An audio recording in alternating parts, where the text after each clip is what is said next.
বৃন্দ এবং যারা আজকের অনুষ্ঠানের পুরস্কার পাবেন তারা এবং কৃতি শিক্ষার্থীবৃন্দ, সুধীবৃন্দ, এই বিদ্যালয়ের সম্মানিত শিক্ষক মণ্ডলী, সবাইকে জানাচ্ছি আসসালামু আলাইকুম। প্রিয় উপস্থিতি, আসলে এই বিকাল বেলায় বক্তব্য খুব বেশি ভালো লাগবে না আমাদের, তারপরে এই অনুষ্ঠানটা অনেক কারণে গুরুত্বপূর্ণ। কারণ যারা কৃতিত্ব অর্জন করে তাদেরকে যদি আমরা মূল্যায়ন না করি, যদি তাদেরকে ইন্সপায়ার না করি, যদি তাদের যথাযথভাবে তাদেরকে অনুপ্রাণিত না করি, তাহলে কিন্তু কাজের স্বীকৃতি না পেলে তারা কিন্তু কাজে উৎসাহ হারিয়ে ফেলে। তো জাতীয় পর্যায়ে এই যে একটা কার্যক্রম, এটাকে আমি স্বাগত জানাই এবং আমাদের এই স্থান নরসিংদী সদর উপজেলায় যোগদান করার পরে মাধ্যমিক শিক্ষার পর্যায়ে যে মোটামুটি ব্যক্তি যারা একটি সারা জাগিয়েছে এবং সকল কর্মসূচিগুলিতে উনি ভালোভাবে পালন করছেন এবং সকলকে অংশগ্রহণ করছেন, এই জন্য তাকে ধন্যবাদ জানাচ্ছি। আরেকটা বিষয় হলো যে আমি এবার সহ আমি অনেকে আমি ছিলাম, আমি ব্রাহ্মণী স্কুলের একজন ছাত্র ছিলাম 82। তারপরে আমি স্কুলে 94 সালের দিকে যোগদান করে প্রায় 3 দশকে স্কুলে চাকরি করেছি। তারপরে সিনিয়র শিক্ষক প্রমোশন পাওয়ার পরে গত মে মাসে আমি সহকারী প্রধান শিক্ষক হিসেবে প্রমোশন পেয়ে নরসিংদী জেলা থেকে কিশোরগঞ্জ জেলা মিঠাময় সরকারি বালিকা উচ্চ বিদ্যালয়ে যোগদান করেছি। আমি এখন ওখানে আছি। তো ওখানে মাঝে মাঝে আমাকে প্রধান শিক্ষকের দায়িত্ব পালন করতে হয় বিভিন্ন কারণে। তো আমি এই পুরস্কার পেয়ে অত্যন্ত আনন্দিত এবং প্রকৃতি আমি আর 2বার পেয়েছি। এই জন্য আমি যারা আমাকে মূল্যায়ন করেছেন তাদের প্রতি কৃতজ্ঞ এবং এই অ্যাচিভমেন্টটা যেন আমার প্রতিষ্ঠান এবং আমার পরবর্তী যারা আছেন এই বিদ্যালয়ের শিক্ষক তারা ধরে রাখতে পারেন, এই কামনা করছি।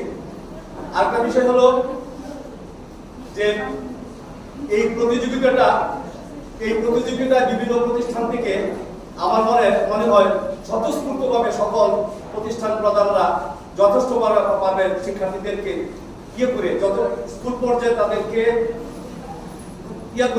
তৈরি করে পাঠান না। এমন আমার স্কুলে সেটা অনেক সময় হয়। তো এই বিষয়টা আমাদের যারা প্রতিষ্ঠান প্রধান আছেন আপনারা লক্ষ্য রাখবেন। চিঠি আসার পর যেন আপনারা আপনাদের শিক্ষার্থীদের মধ্যে আগে একটা সেমিফাইনাল অর্থাৎ স্কুল পর্যায়ে তাদেরকে ভালো প্রস্তুতি করে যদি আপনারা ওখানে পাঠান, তাহলে কিন্তু ওরা যথেষ্ট ভালো পারফর্ম করতে পারে।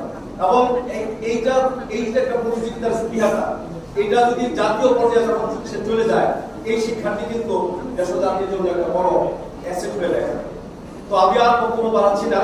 আমি যে বিষয়গুলো স্যারদের সামনে তুলতে, সেটা হলো যে স্যার যদি থাকেন তাহলে আগামী দিনগুলিতে পুরস্কারের যে ক্রিয়াগুলো আছে, যে সম্মানটা আছে, এটা যদি একটু বৃদ্ধি করা যায়, বিশেষ করে যারা শ্রেষ্ঠ শিক্ষক হয়, শিক্ষার্থী হয়, তাদের যে রিনোভেশনটা, এটা যদি একটা সম্মান, এটা বড় কথা। তারপরও সরকার কত দিকে টাকা খরচ করছে, সেদিক থেকে এখানে যদি এই সম্মানটা একটু বৃদ্ধি করা হয় আর একটু, তাহলে আরো বেশি অনুপ্রাণিত হবে আমাদের শিক্ষকরা।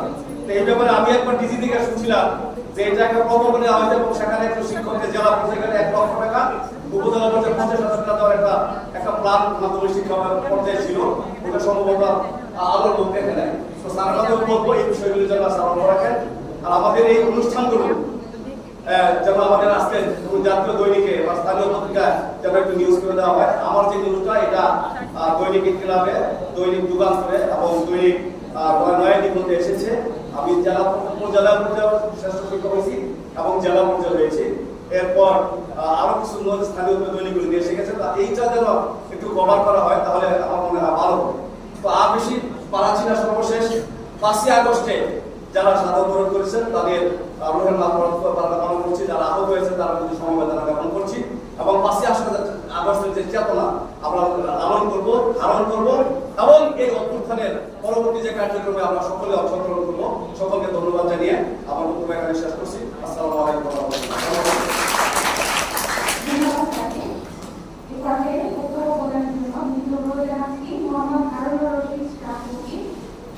অধ্যক্ষ